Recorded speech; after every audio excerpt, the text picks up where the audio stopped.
Le calendrier de l'Avent avec Ruben de Abreu. C'est la nuit de Noël. La maison est silencieuse.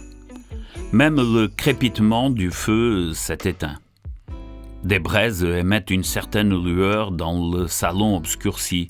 Les chaussettes pendent vides sur la cheminée. Le sapin se dresse nu dans le coin.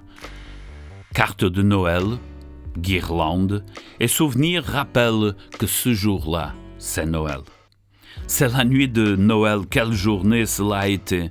Tisane épicée, Père Noël, bûche de Noël, montagne de papier d'emballage, les téléphones en main pour prendre des photos et même encore profiter pour certains envoyer des messages de dernière minute.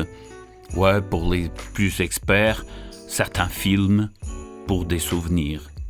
Il faut bien poser sur Instagram.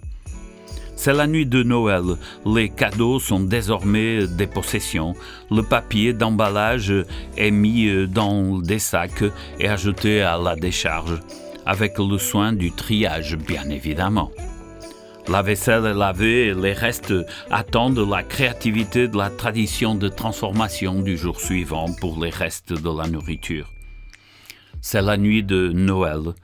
Les cantines traditionnelles sont en fond de tous les commentaires et discussions animées de la famille réunie. C'est la nuit de Noël, l'heure de minuit a sonné et je devrais être déjà endormi, mais je suis éveillé. Je suis maintenu éveillé par une pensée éblouissante. Le monde était différent cette semaine. Il a été temporairement transformé.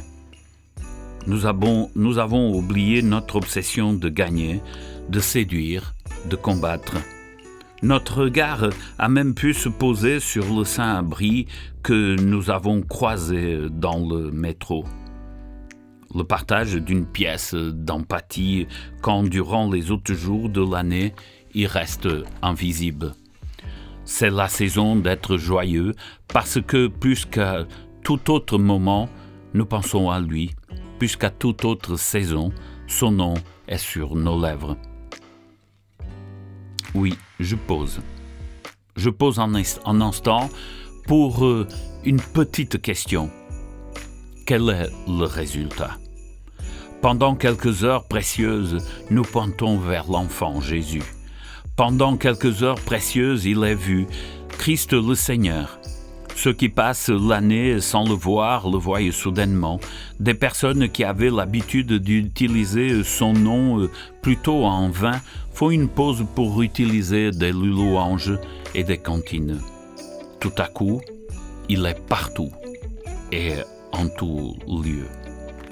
Dans le sourire du policier alors qu'il conduit son fourgon plein de cadeaux à l'orphelinat, dans l'émotion du père qui est trop reconnaissant pour terminer la prière à la table, il est dans les larmes de la mère qui accueille son fils qui vient de l'étranger, il est dans le cœur de l'homme qui a passé le matin de Noël dans les quartiers des sans-abri distribuant des sandwichs et des vœux chaleureux.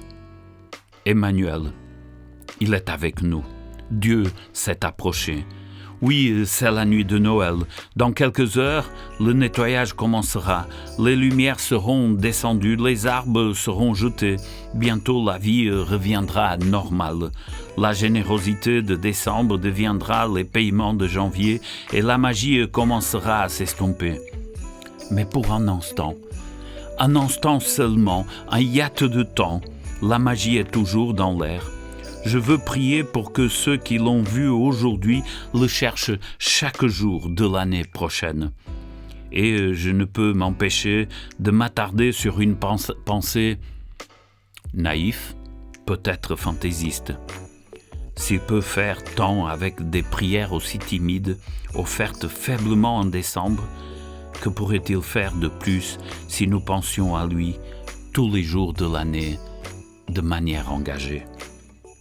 Je m'appelle Ruben de Abreu et j'ai été avec vous sur cette radio pour le temps de l'Avent. Avec un grand plaisir, c'était des réflexions courtes où la voix est la mienne, mais la parole est toujours à l'Évangile éternel. Soyez heureux et une excellente nouvelle année.